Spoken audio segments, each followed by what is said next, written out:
I'm very happy that I have the opportunity one more time be with the brothers and sisters of MIT Zikr Shia Muslim Association and also Ahlul Bayt Association of the New England. So as you said, so I can share inshallah, the slides with Yes, you. please. And then, okay, maybe, and then we start from there. Uh, and anything, when you, is okay, I can start. Yeah, you can start, please. Thank Yes. you very much. Okay, Bismillah ar-Rahman ar-Rahim. As Dr. Masali said, this week and next week, we will focus on the verses of the 18th Surah of Quran, Surah al-Kahf, verses 83 to 102, which is kind of related to the one story and the story of a personality which Quran has named King Zulqarnain. So that will be the focus of our study. I will explain a little bit more what I will do or not will do. First, we're going to read the verses, and then we'll discuss more. Although we have also a series of lectures actually happening around this time on the special lectures about this topic. There we go a little bit more depth and a little bit look to do some of the questions Western Academia has raised and so on. So this would be in some sense a little bit different or simplified version, but or a little bit different version of those lectures. But those lectures, some people interested can follow those lectures too. You know, this miniature, which I put it over there, we saw the first upper half in the first page, which some person even called it like that, is seeing Zulqarnain, who see that sitting, and then some people come talk to him. These are the people when asking him to build a dam for them to protect them. And then you see this is, as the explanation goes, Zulqarnain building a wall with the help of the jinns to keep away Gog and Magog, Ya'juj and Ma'juj. And this is a Persian miniature from a book, Falname, copied in Safavid, in time of Safavid Empire, Emperor King Tahmasp I, and which is currently is preserved in Chester Beatty Library, Dublin. Kind of, you see, maybe part of our discussion would be this miniature or the dilemma of the person who cut the above part is this. You would see that the upper part is, okay, typical, the king receiving his subjects or people in his kingdom. But this part, the dam is built between two mountains, but now jinns or are helping him. So there's a miraculous dimension here. And then maybe even the jinns are drawn as similar to the thieves or stuff like that, Persian mythology.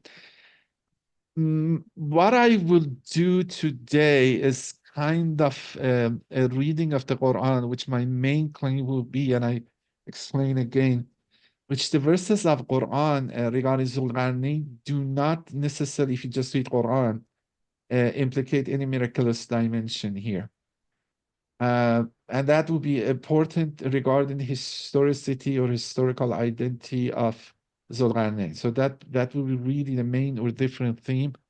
And so I'm not saying I'm totally against or different. Allah Ta'ala tell you more or less was in this direction. But there are many, many things I have to explain. So before anything else, I prefer we read the verses directly. To saving time, I will read the English, but you can see the Arabic, which then we're going back discussing verses one by one. Maybe we read Arabic Quran more there. أعوذ بالله من الشيطان الرجيم بسم الله الرحمن الرحيم. They question you concerning Zulqarnain. Say, I will relate to you an account of him. Indeed, we had granted him power in the land and give him the means to all things. So he directed a means, or he chose a path, or chose a mean. Fatba sababa. When he reached the place where the sun sets, he found it setting over a warm sea, and by it he found a people. Uh, we said, oh, Zulqarnain, you will either punish them or treat them with kindness. He said, as for him who is a wrongdoer, we will punish him. Then he shall be returned to his Lord, and he will punish him with a dire punishment. But as for him who has faith and acts righteously, he shall have the best reward, and we will assign him easy task under our command. Therefore, he directed another means. When he reached the place where the sun rises, he found it rising on a people for whom we had not provided any shield against it. So it was, and we were fully aware of whatever means he possessed. Thereafter, he directed another means or choose another path, another course. So when he reached the place between the two barriers, he found between them a people who could hardly understand a word, here in parentheses, of his language. They said, O Zulqarnain, indeed Gog and Magog are causing disaster in the land. Shall we pay you tribute on condition that you build a barrier between them and us? He said, what my Lord has furnished me is better, yet help me with some strength, and I will make a bulwark between you and them. Bring me pieces of iron. When he had leveled up between the flanks, he said, blow. And when he had turned it into fire, he said, bring me molten copper to pour over it. So they could neither scale it, nor could they make a hole in it. He said, this is a mercy from my Lord, but when the promise of my Lord is fulfilled, he will level it, and my Lord's promise is true. That day we shall let them surge over one another, the trumpet will be blown, and we shall gather them all. We can say the story of Zulqarnain is finished 98. And then these three other verses, up to 104 other verses, uh, yeah, I mean, kind of two and 102, or moral conclusion or something between to the next story starts or next part starts, which is the ending part of the surah. That day we shall let them surge over one another, the trumpet will be blown, and we shall gather them all. This is about end of times now. And on that day we shall bring hell into view visibly for faithless, those whose eyes were blind to my remembrance and could not hear. So those whose eyes were blind to my remembrance and could not hear, these are the one hell will be bring too close to them. Do the faithless suppose that they have taken my servants for guardians in my stead? Indeed, we have prepared hell for the hospitality of the faithless. Please say salawat. اللهم صل على محمد Muhammad. وعلى محمد. Muhammad. So as you see, the story is from verses 83 to 98, and the last four verse is a link to the next part or link to the main theme of the surah or kind of a moral conclusion. Look, if we look at the Surah al-Kahf, we can divide it in this structure, these parts. The first 8 verses are introductory praise, and the last 8 verses also concluding remarks. And his argument, this is Meccan, and his argument, as you have seen many of these in previous lectures. So it is an argument with the mushrikeen, and different stories show the might of God, and an issue of resurrection. The companion cave. Clearly, we see people have sleep like a death and then rising after the 300 or 309 years. The Isha parable gardens that you never know, the death or the or damage or destruction, or could be just on the corner, and then you should not trust your own wealth or your power. Many of the important scatological or moral remarks on those middle verses, and the story of Moses and that person, I call it Khizr, which have some elm of unseen or future. Um, all makes them really this surah is a very interesting surah with some attractive, very influencing stories. And then the Zulqarnain stories. Those other stories have some, especially Moses and Khizr and a companion of the cave, have some miraculous nature in them. Parable of two gardens, not necessarily because the true ordinary people going to the garden, and one is humble and thanking God, the other one is a little proud from himself, forgetting that is Hazam and Fazl and Rabbi, Hazam and Fazl and Rabbi.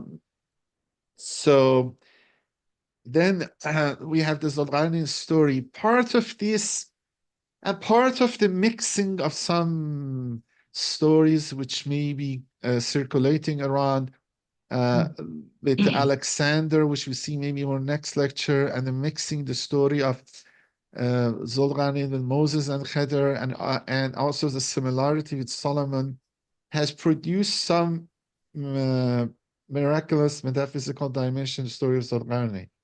And I want to show, if you read it carefully, there is nothing like that there.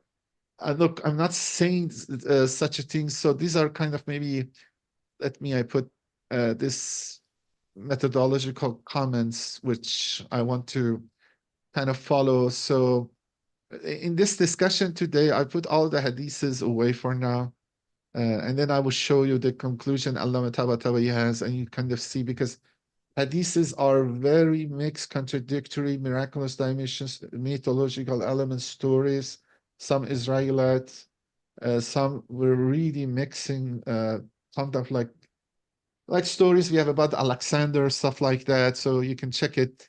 And we did go to some of those hadiths or those other series of lectures. So for now, I put it aside. Just let's for now read the Quran and see what we say. And then my opinion is that Zulqarnain was a real historical person. Some people like Muhammad Asad, which is a popular Quran translation commentary, uh, they consider this is not a real person. The goal of the Quran is the moral of the story.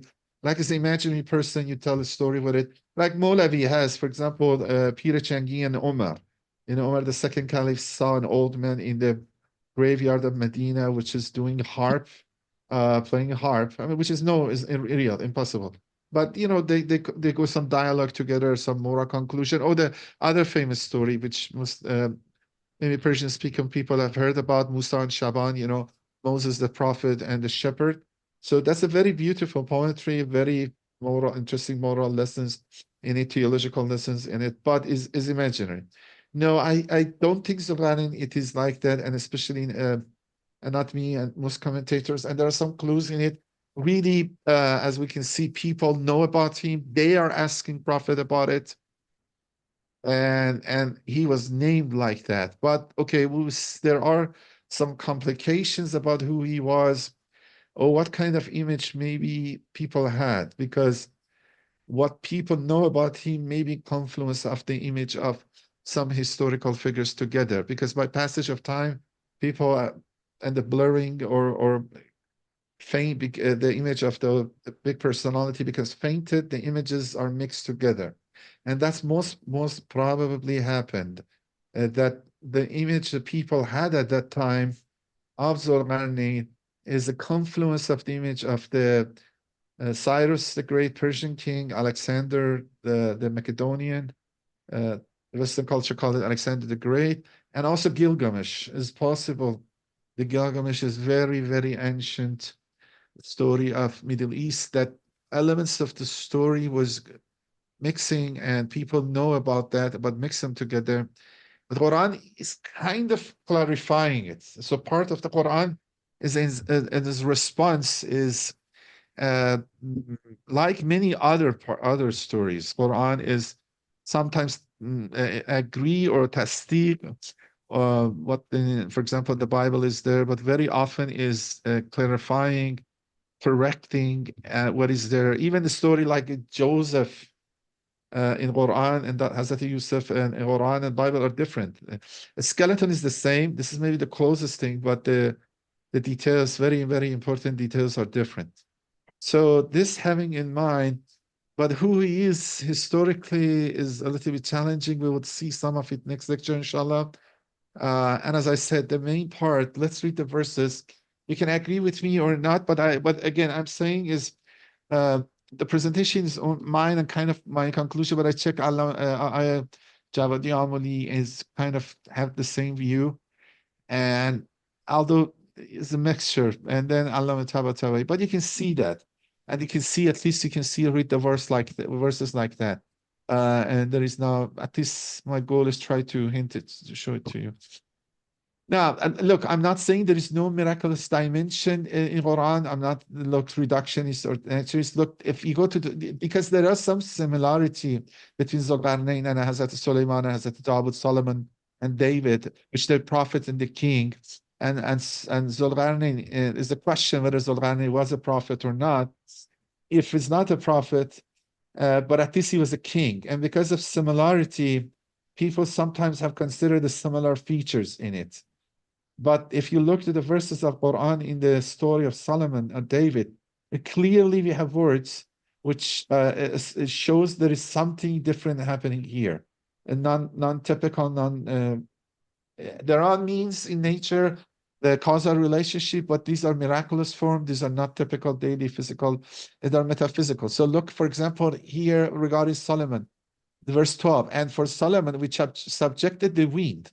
Okay, first it says subjected the wind. Fear, till now when we say, okay, what exactly means subjected the wind? But when it explained clearly, we notice it's not like the way we subject the wind for wind turbines is much more different. Its morning course was a 1 month journey, and its evening course was a 1 month journey. So Hazrat Sulaiman was traveling 1 month in the morning and 1 month in the evening. So in one day, he would travel using this wind power 2 months of regular travel. So definitely, this is not a typical thing. We made a fount of molten copper flow for him, and we placed at his service some of the jinn. Here you clearly know Solomon is using jinn, but nowhere it's said for Zulqarnain. Who would work for him by the permission of his Lord, and if any of them swerved from our command, we would make him taste the punishment of the blaze. They built for him as many temples as he wished, and figures, basins, like cisterns, cauldrons fixed in the ground, or house of David. On the ground. And then God says, "O house of David, act thankfully, and few of my servants are grateful." So this is for Solomon, or you see similar thing kind of for David. David, and then he says, "Be patient over what they say, and remember our servant David, the man of strength. Indeed, he was a penitent soul." Okay, we dispose the mountains to glorify God with him at evening and down, and the birds as well mustered in flocks, all echoing him in a chorus. So some way the bird and mountains are, Mazamir Dawood is famous. So somehow maybe pray with him. We consolidate his kingdom and give him wisdom and conclusive speech. So his domain of power was on the earth, but also more than that. Okay, let's go to the verses of the Zulqarnain. يسألونك عن ذي القرنين ذي القرنين قال أسأتلو عليكم منه ذكرا إنا مكنا له في الأرض وآتيناه من كل شيء سببا. Look, they ask you about Zulqarnain. Yeah, the name is also is lots of discussion has happened, but it is people are asking. Some people are asking from Prophet. There are stories over there. The most famous one is that the Mushrikin of Quraysh went to the Jew in Mushrikin of Quraysh in Mecca, went to the Jews in Medina and asked them, tell them about the Prophet Muhammad, and then seek advice from them how we can test this guy whether he's real or not real. So give us some challenging questions. The hadith says they give them 3 questions. I am a little bit not sure that's true. That hadith is maybe edited, some story or mixing scene in it. So I don't want to go through that. But they say, okay, the 3 stories, is 2 of them are related with this chapter. One of them is about Ashab al-Kahf. But in Ashab al-Kahf, Quran doesn't say Yas'alunaka. But then here it says Yas'alunaka. And then the other surah, chapter 17, which you guys finished the commentary. Okay, there also God says Yas'alunaka an ar-ruh. So there are 2 cases the Prophet asked about 2 questions. Maybe some person put all these stories together and that become common. But I don't think it changed anything regarding that. And then I add, look, Quran doesn't say much about history, place, location of Zulqarnain, and that is the habit of the Quran, contrary to the Bible. Bible, you're lost in the detail. Whose name was that? His father was that? Whose children was that? What he would eat? What kind of plate, gold? How many gold plates this guy had? What castle they have? All of those are really Quran is completely, if you're comparing one lecture with Bible, is different. It wants to avoid any specific historicity. It gives generality. Look, if I say, for example, so and so was eating warm sabzi, which is a Persian food, I really limit it. The Prophet so and so, Daniel, for example, was sometimes in Shush, was eating warm sabzi. It's making too much Iranian. But if I say Daniel, the prophet, was eating something, so everywhere, every patient, every people in the world can relate to that thing. So these are the features of the Quran, which Other question? usually, Yes. yes, Yes, there sure. is a question. Yes, go ahead. Yes, thank you. I was just wondering if this story of Zulkarnain has been in any other religious books that some people ask about it. So probably they knew something about it. I was wondering, was there any previous religious books that talks about it, or like you have some Yeah, idea? this can goes to the historical one, and if you want, and actually in the next two lectures, which we are going to do, those other series, we are going to look at. But those who yeah, I mean, okay, the question is like this, maybe the interest of the Jews, or any other people of the book, was because of the name of this person in the Bible. And that Right. was this was the line. Okay, fits well if you want to consider the candidate to be uh, Cyrus the Great. Very, very well. So one of those arguments that you saw is Cyrus the Great, is its name is mentioned very positively, respectively in the Bible. And also even Alexander, but Alexander is not as positive. Alexander definitely, historical Alexander doesn't fit the Zulqarnain in the Quran, because he was polytheist and very different characters of personality, which we can extract from these verses.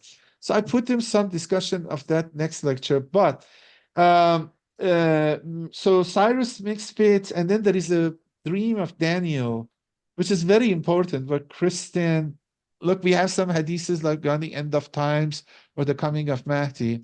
And the Christians here, this book of Revelation is very important for them, because they think it tells them what's the events of end of times is. Besides the Revelation, this dreams of Daniel is very important. And those, one of the dream of Daniel, clearly the Gabriel, the angel, because he saw a dream and he saw about a ram and a goat. We discuss this maybe next lecture. And then one of them, because the issue of Zulqarnain, what Zulqarnain means. Most people have understood Zulqarnain mean to having two horns. So the owner of two horns, and one of the microphones I think is open now. Owner of two horns, and that's mostly people have understood. But Qarn also could be a century or generation, depends how the word is rooted. And then some people have thought this means he lived 200 years. These are speculations, which is not good. 2 generations. So most commentators, nearly all commentators, consider this means owner of two horns, and were common. Many of the kings and rulers and have as a sign of power or might, or to be scary, like those animals which have horns on them, uh, have on their helmet horns. And then we have the Alexander coins from Alexander before Islam clearly show him as a horn. And from Cyrus, it seems at least one statue has found from him. We don't have any coin from him. I don't think so, which shows his helmet has horns. So that's, yeah, and that the dream of Daniel doesn't. So if we want to say the question was from there, yes. But the point I have to say, the story could be a little bit more complicated. The Jews maybe know about him, and even the Arabs about him, because of some contemporary event. Look, the Cyrus the Great was ancient, and as memory was faded away, even in time of Zoroastrian, Sassanid Empire pre-Islam, they didn't know clearly about Cyrus, more Darius, a mixture of Darius Cyrus. And after Islam, the whole memory was lost. There are some books of Iranian culture, but then in the 19th century, then by the new discoveries and also the time of Pahlavis, Cyrus getting new life. So then discovery of his shrine or so on. So sometimes you see the interest of people and the character, uh, maybe because of other events too. And then it seems this character of Zulqarnain, look, this, as I said, they may know about Zulqarnain, but what they know about Zulqarnain may be a composite image, which was not the real Zulqarnain. And Quran, I think, is correcting it. I believe, and so this is the difficulty. Look, I give you an example of Rustam, the famous Persian hero, was, it seems, existent. At least Ferdowsi, the poet, says Rustam Yali Butar Sistan. Yeah, Rustam was a guy with strong man, hero in some southeastern province of Iran. But manage kardam Rustam Dastan. But the one you see, Shahnameh, it is my image, my making. So there was a truth, there was a personality, you build it up. But if I kind of went longer, maybe I should. But the answer is yes. But even more than that, we will see there are some other books, but that's, I said, if you're interested, go to, we have a lecture this Sunday in English, and inshallah another Sunday after that, and we look much more some of these questions in this regard, because some of it is challenging. But Ghoddoussi, there is a yes, hand also raised. Let me okay, let ask. me okay, Yes. yes, So, yes. Assalamu alaikum. Thank you very much. So, alaikum actually, salam. I had some. You answered maybe some question regarding the two horns of al-Qarnayn. Like, as you mentioned, there are coins of Alexander with two horns. So, I heard you just saying that there are many kings in the past have two horns. Can you elaborate on that? That's my first question. And the second Usually question. yeah. You asked the Sorry. second question. So I will just because after and then your next session after 2 weeks, I maybe not able to attend. So there is a story in the literature, like older literature, that is called of Alexander and his servant, that is very Yeah. similar to Moses and Khidr, where they Yes. go and find a fish, and it is between like the fish comes alive and etc. So can you comment on that also? Thank you. Yeah, that's the topic of the next two lectures, or that other series. Look, we see, although that's one, there are two sets of stories. And these have been mixed even in Muslim literature, hadiths, and too. That Alexander and his cook, let's call it Alexander romance. Okay, let's call it Alexander romance. The other one, there is another book, and these are Syriac or Greek we have. It's called Alexander legend. So let's call one of them romance, one of them legend. The Alexander romance have some similarities, or apparently understood similarities, to the story of Moses and Khizr. But I think this is the mistake people have projected on it. You see, there are many projections, mistake by Muslims or the people converting to Islam. They see similarity. For example, they assume Khizr lives forever. Nowhere the Quran says that. And then the story over there is seeking the fountain of life, that if you drink the water, you'll be alive. It's very, very story. You see it in the Persian classical literature, Skandername by Nizami, which was used to be, or still is, one of the greatest Persian poets of maybe top 5 ever. So those are mixed, and those are mixed in hadiths too. So that's why I want to put them all aside, because if you read here and they have done that, you bring them here. But more, Alexander Romas is very mythological, and then is not related with Khizr and Musa. And only thing something come back to life is that fish. But that even is not the reading Quran. They assume the fish was near fountain of life, but the fish get alive, jumped in the water, not drinking the water, become alive. So they mix these stories. But let's come to this story. The second one is Alexander legend.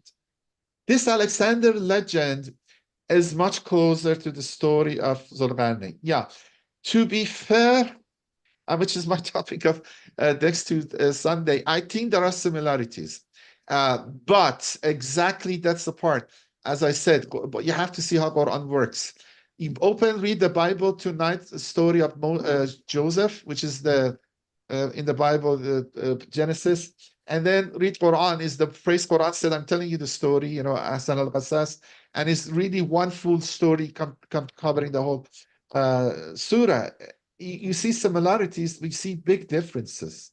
The characters are different, the personality is different. Even the famous story of the Joseph Kamis dress in the Quran is teared, and it teared from behind. So the old wise men told the husband of Zulaykha, look, if this is the case, Joseph is innocent.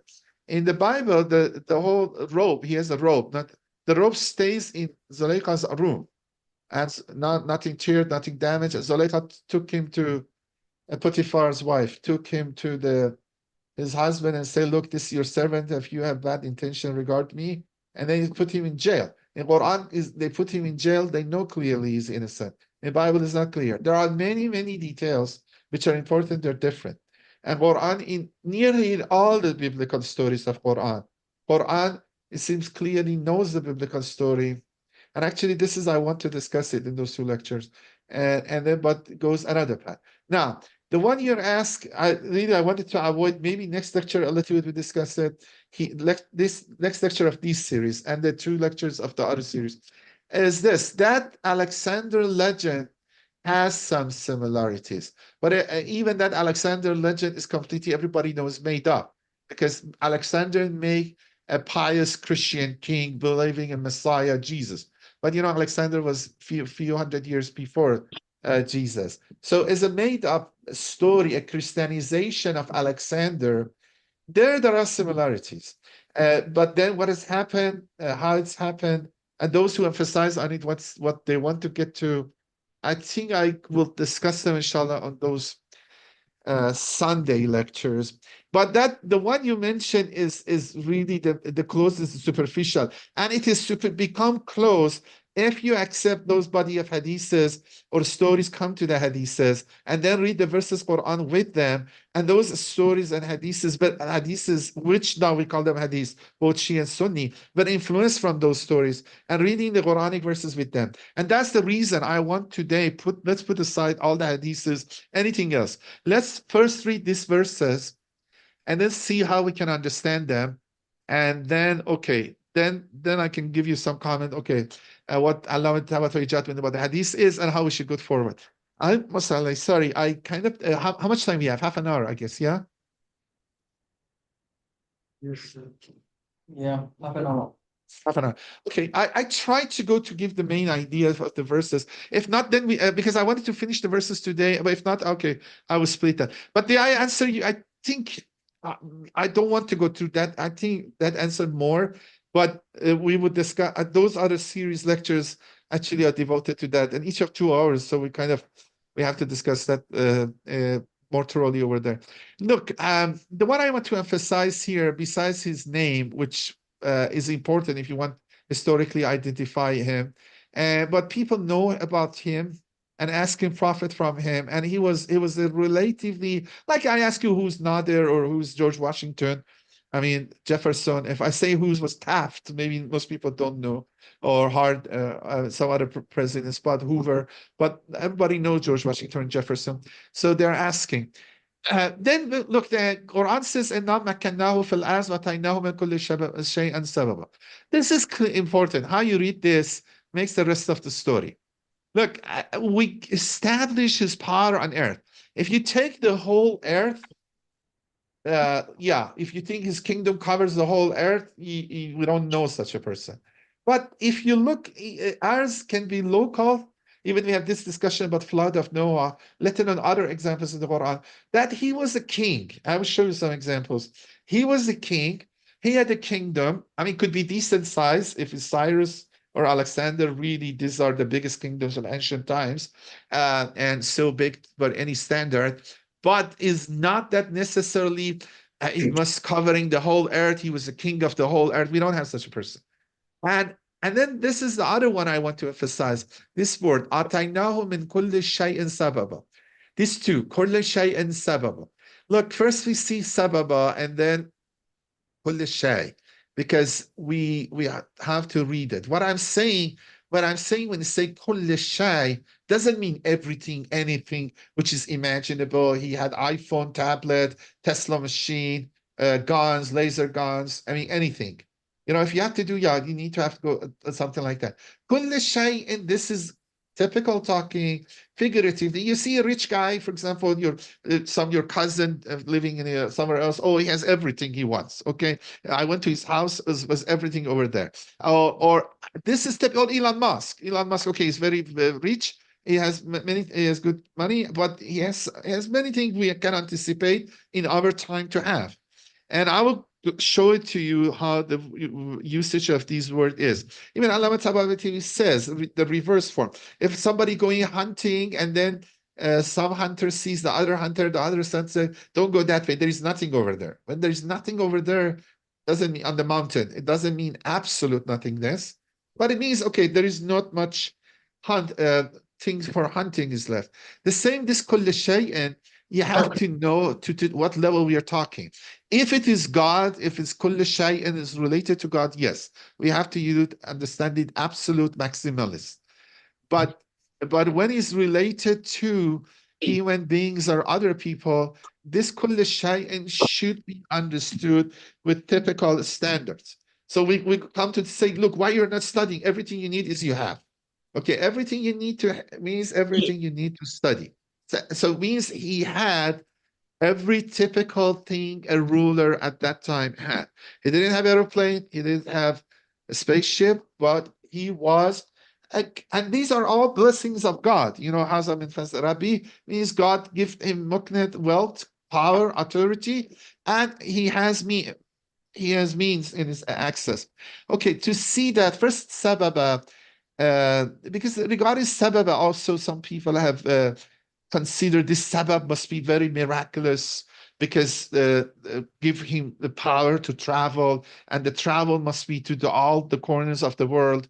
So sabab must be special. But you know, sabab used in the Quran mostly means and tools. Look, sometimes, okay, related to going to heaven, but these are actually 4 times, interestingly, in this verses of Quran, Zulqarnain, this has appeared, you know, among the limited numbers, which is this verse 11 times in Quran, sabab and roots has appeared, 9 times, a few times in this stories of Zulqarnain. But, you know, sometimes people take it rope or means, قالت فرعون يا هامان ابن لي صرحا لعلي أبلغ الأسباب. You know, I mean, asbab, ways, paths, means, course is like that. Is not necessarily very strange or mystical. Oh, it could be, but it could be typical means. You know, I want to travel, I get the train, or I want to go accept a university, I have to study this, I take the necessary requirements to do that. But okay, more than that, to persuade you, look, I want to noticing that sometimes the language of Quran is poetic,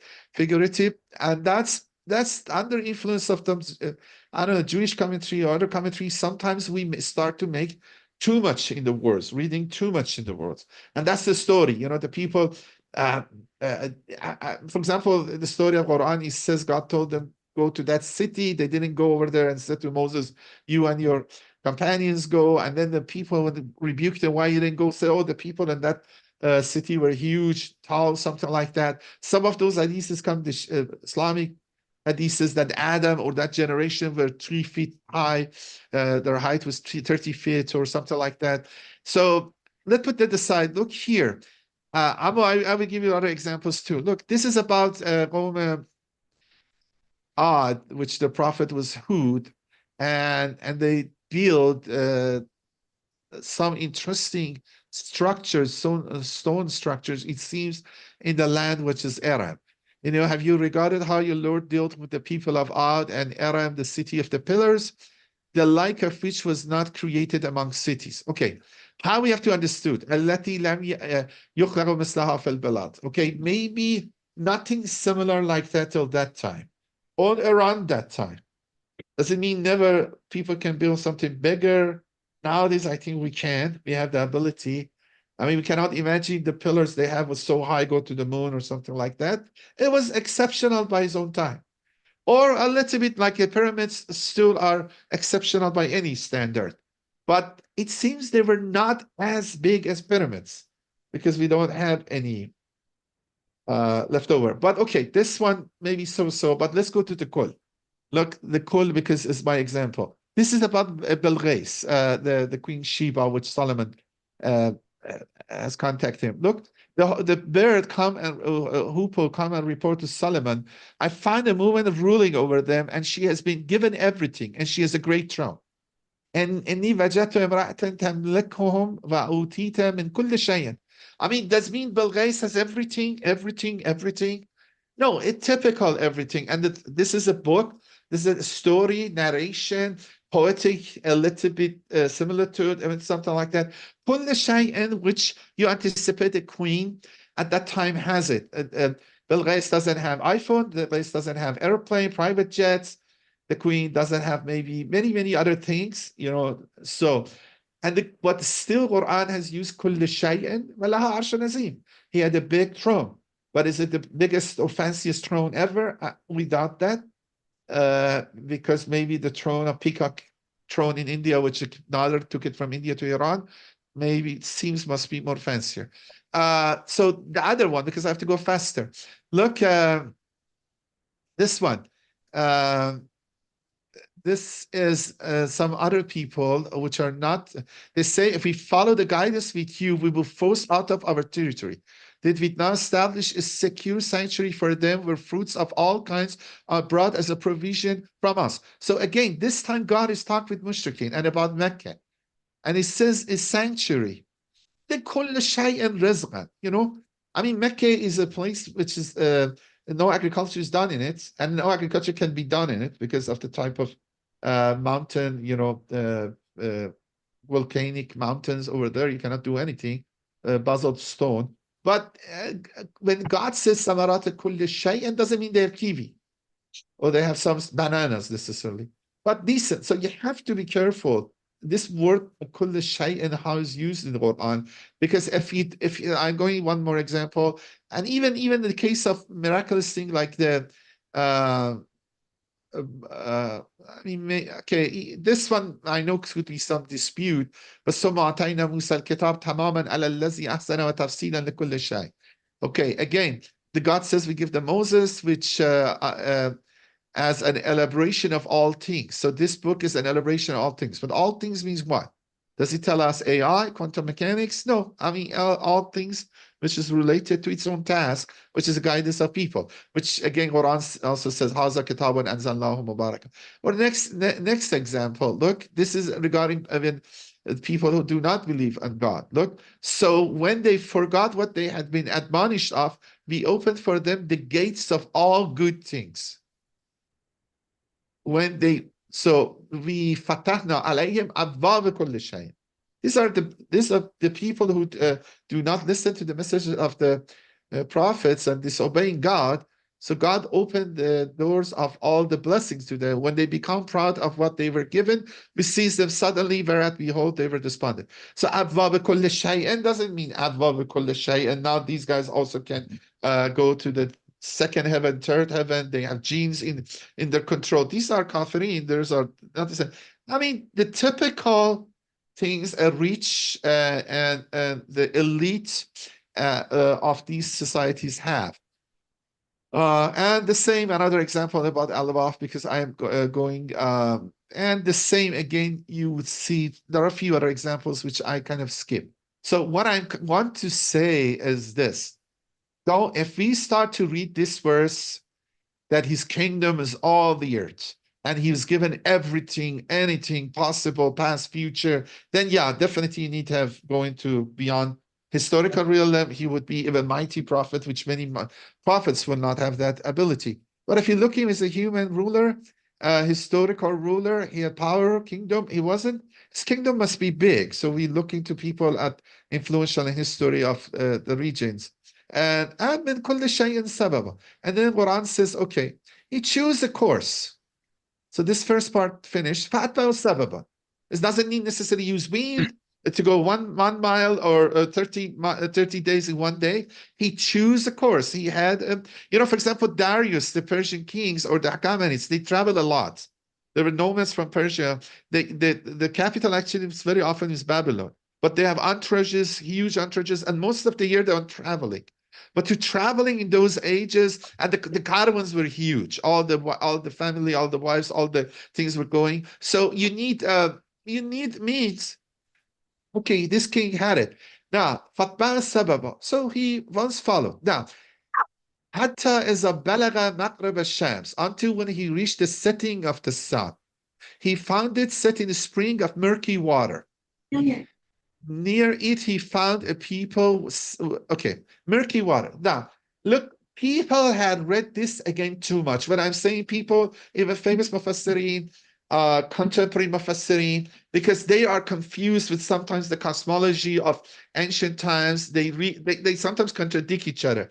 Look, حتى إذا بلغ مغرب الشمس, people have thought this must be the western side of the earth.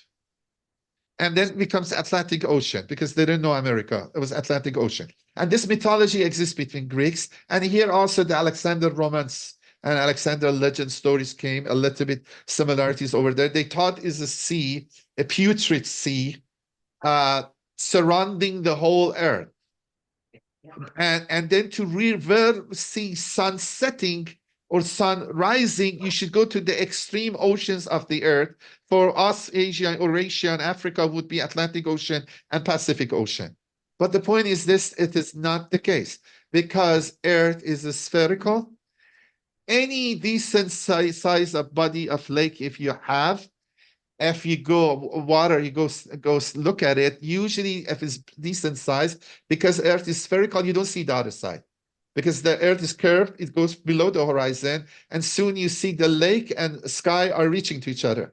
And if you look to the sunset, you clearly feel the sun is going into the water. It doesn't need to be giant ocean. Let me show it to you. I have it here. This is our Michigan. I use our home advantage.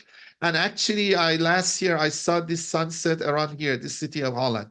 This is Lake Michigan. It's not giant. It's not an ocean. It's big, decent size, even smaller than that. You don't see even this lake here, which is near the place I live, Lake St. Clair. You can see exactly the same feeling. Sun is going into the water. You have a big, at the sunset, you know, the sphere of sun looks bigger. It is reddish. Even you look to the lake because of the colors of reddish and darkness, the lake looks murky and reddish. And it's like sun is going in, because you look to the sun, the kind of colors like that. Maybe next time I bring a picture too, is going inside a lake. I mean, this word has been read by Ainun Hammer. Have two readings in it. One of it called muddy or murky, and one reading in Associated Mavia is reading it hot.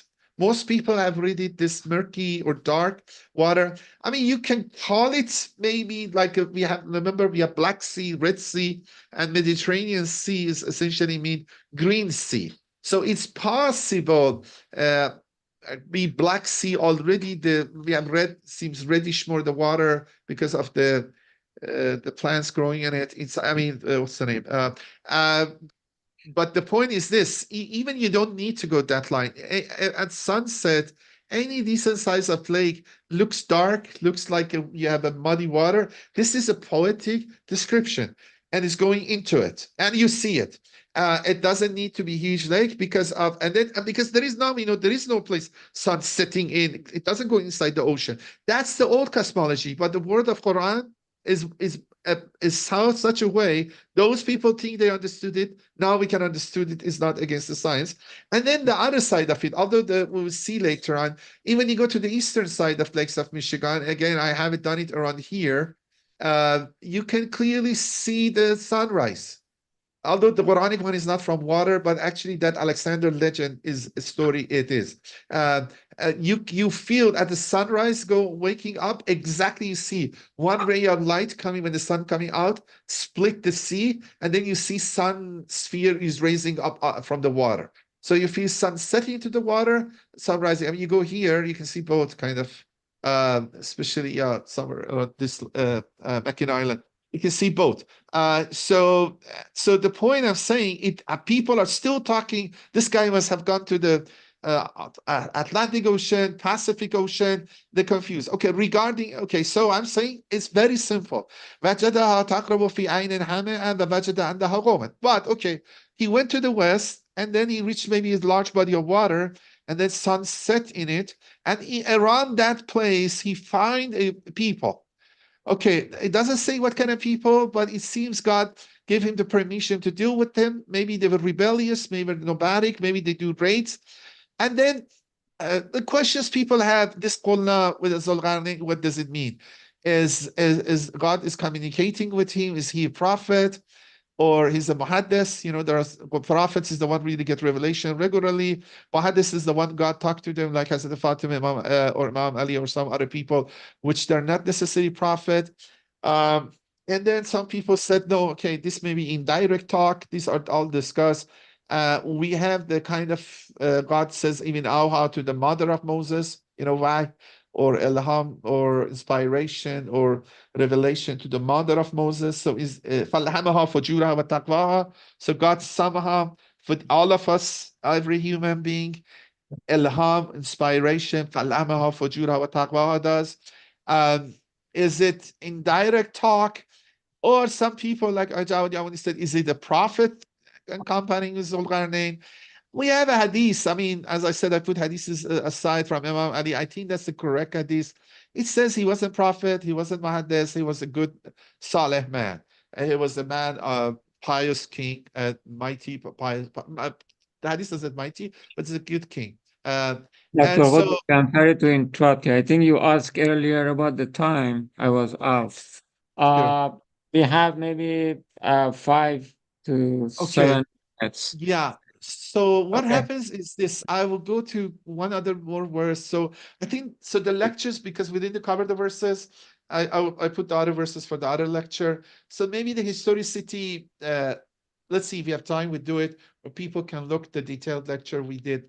Hopefully yeah, we can, the third lecture or the second lecture of those series, we did a lot about historicity. Look, I'm talking how to read this. And قلنا يا ذو القرن إما أن تعذب إما أن تتخذ فيها حسنا. Here God, maybe this could be a rational thing. You know, God, فَالْهَمَهَا فُجُورَهَا وَتَقْوَاهَا, because people say, if you look at the next verse, it is clear is that the communication is not direct. Because if it was that God directly talking with Zulqarnain, the response of Zulqarnain would be direct. So قال أما من ظلم فسوف نعذبه ثم يرد إلى ربه. So Zulqarnain says the one who does wrong, for example, doing killing, stealing, I will punish them and they shall be sent back to his Lord. So if he was directly talking with God, would say ثم يرد إليك. Would say God, if it was a direct communication, like some of the examples of Jesus in Surah Al-Ma'idah talking with God and those hereafter, directly Zulqarnain would say, my God, these guys will return to you. So it means this qala is like everything else God assigned to himself, you know? So somehow that, like the causal chain, God is the beginning of it. This idea that Zulqarnain has, somehow maybe I mean, there is speculation why Qulna is used. This is a little bit, but it could be essentially he is the knowledge of fitra, justice. All is the law of the God, is part of فَالْهَمَهَا فُجُورَهَا وَتَقْوَاهَا. You know, is then, but it shows he's very believing person. This shows the characteristics of Zulqarnain, and also shows he would treat them justly. You know, regarding those trips, I'm thinking the trips, I mean, it doesn't matter. Is it this region? Around here is the western part, and then I will say you the eastern part trip is here, and maybe the northern part is here, but I put it next lecture. So قال أما من ظلم فسوف نعذبه ثم يرد إلى ربه فيعذبه عذابا نكرا. I would say, okay, the one who's does unjust, behave badly, I will punish them, and this is the punishment in this world, and then it will be sent to God, and God will be punish them with a punishment which is unknown. Nukra is not known for us. Maybe some of the punishment of hereafter is like that. I mean, nukram is nakara, is unknown, unheard of. We don't know what it is exactly. We are not familiar with it. And then he says, "Amma man amana wa amala salihan falahu jazaa'ul husna." And whoever believes and works righteousness, he shall have a goodly reward, and easy will be his task. And we order it by our command. I mean, he said, I wouldn't put too much burden on them. I would too much tax from them. I would treat justly with them. Okay, I will go to the next verse. Then these 2 trips finishes, and then if we can continue next one. Look again. So he went to the west. He went to sunset, maybe here, and then it doesn't need to be huge body of water. But if it's Zulqarnain or Alexander, we're talking somewhere around here. But then he started to go to reverse. حتى إذا بلغ مطلع الشمس. Then he moved that where sun was rising. It doesn't say from water, but again, if you go to Iran, this part of Iran, this region, historically is part of Afghanistan too. It's called Khorasan. You know, even now some other groups using the big Khorasan for all region. And Khorasan means Khur Asa. Khur means Khurshid. It means the land where sun is rising. Historically, these people here, they thought sun is rising from there because you have big flat lands, especially here, like Ukraine there. And then if land is flat, again, because the curvature of the earth causes you think the land is matching the sky.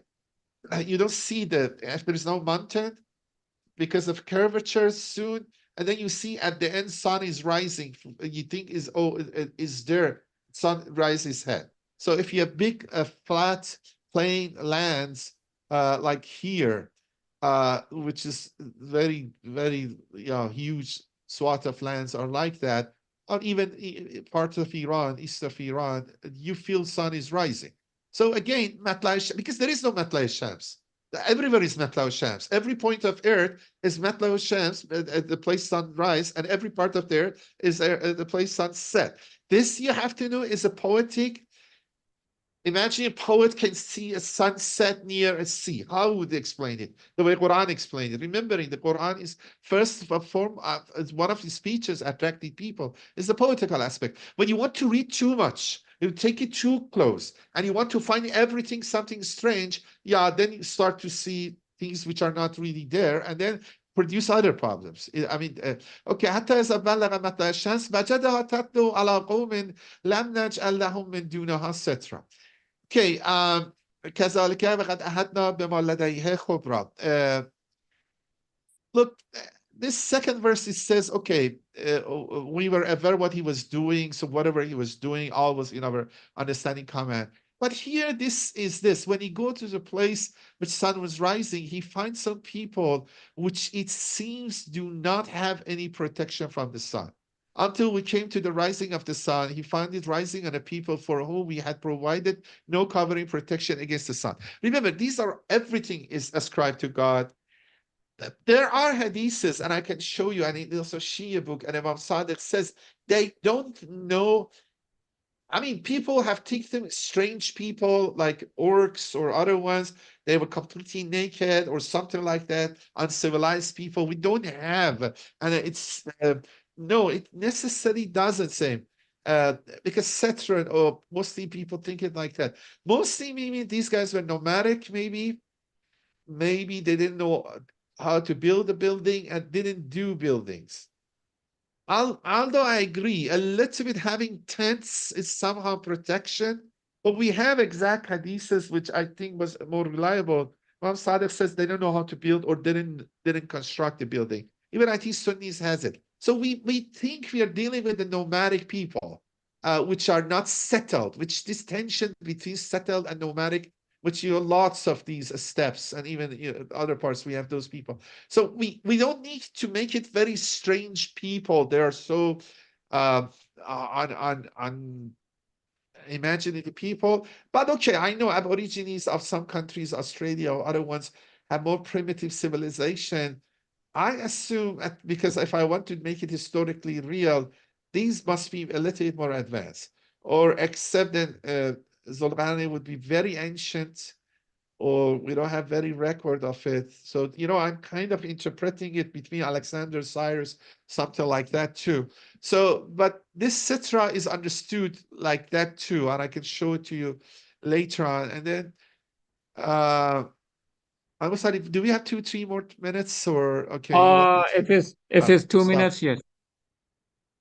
Actually, okay, I only say one part, but I have to start with this first because this is the crux of the story is there. Okay, this is the third leg of the trip. I say one point of it, and then the rest we start from here. Look, till now we have 3 Sababa used. Look, Fatba Sababa went to the west. Fatba Sababa went to ثم أتبع سببه went to the east. متى الشمس. Now another time he chose سببه.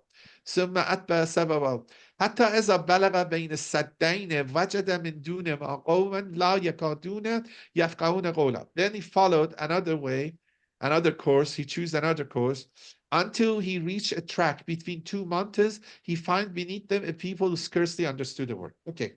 This la yakaduna yafqahuna qawla, people understood these guys may be very strange. Because apparently they don't understand any word. So he reached somewhere between two mountains, but the word is not tur or jabal, it's sad, maybe two barriers. It could be not necessarily natural barriers, but I think at the end we stick with that two mountains, two natural barriers, because it doesn't use the words tur or jabal. It's used saddain, like the sad. But around them, find people do not understand anything. Okay. Does it, these are different species. They don't know any language. They're wild, as I said, they're orcs or something like, because all this kind of stuff people have said. Because then the previous one, they taught to people that without dress, naked people, this time you find people. But if you look there, these are not, it seems, it means they don't understand his language. They're talking different category of languages. And then again, it could match, you know, in the European languages, Semitic languages, and then Turkic Chinese languages, and mostly seems those languages are different because these people are not simpleton. These people are not different species which do not understand anything because they get in communication and sophisticated communication and bargaining with Zulqarnain. You know, they look, if you see, they here Quran says la yakaduna yafqahuna qawla, and then they start qala say qalu ya zulqarnain inna ya'juj wa ma'juj mufsiduna fil ard fahal naj'al laka kharjan ala an taj'al baynana wa baynahum sadda qala. So they said, so they communicate. They say Zulqarnain. So they're not illiterate, they're not ignorant. They have very high level of understanding. Some people attack them. They're talking bargaining. They want to pay him money to do something for them. So just we have to understand these guys were very different languages. And then if I tell you that the many of now, like English is the lingua franca, or French was lingua franca for a while. Farsi was lingua franca. The Babylonian, the language of Aramaic in Babylonia was lingua franca. But even large part of Iran, they know that. So the whole land which I talk about here, or this one, these whole land can communicate together. But you come here, they're talking different languages. And more, that's okay. I'm pushing the history too. They're Turkic languages. There are other nomadic languages. They're different. So Aiti la yakaduna qawlan is that they cannot communicate first, but gradually they start communicate. This is not that they're completely uncommunicable, different, because all these have come in the stories and the commentaries. I have to show them you. I didn't do that. And then very strange. So then I stop here because they request from Zulqarnain to build a dam or barrier to protect them from Ya'juj and Ma'juj. And then Zulqarnain replies, قال ما كان فيها ربي خير فأعينوني بقوة أجعل بيني وبينكم ردما. As I will start from here, but clearly you see Zulqarnain communicates with them. They understand his command. They cooperate with him. A dam is built. So they understand communication, and they have very understanding of civilization. They meaning money, paying him, building dams, stuff like that. So I will stop here, and then we have to go from here next lecture.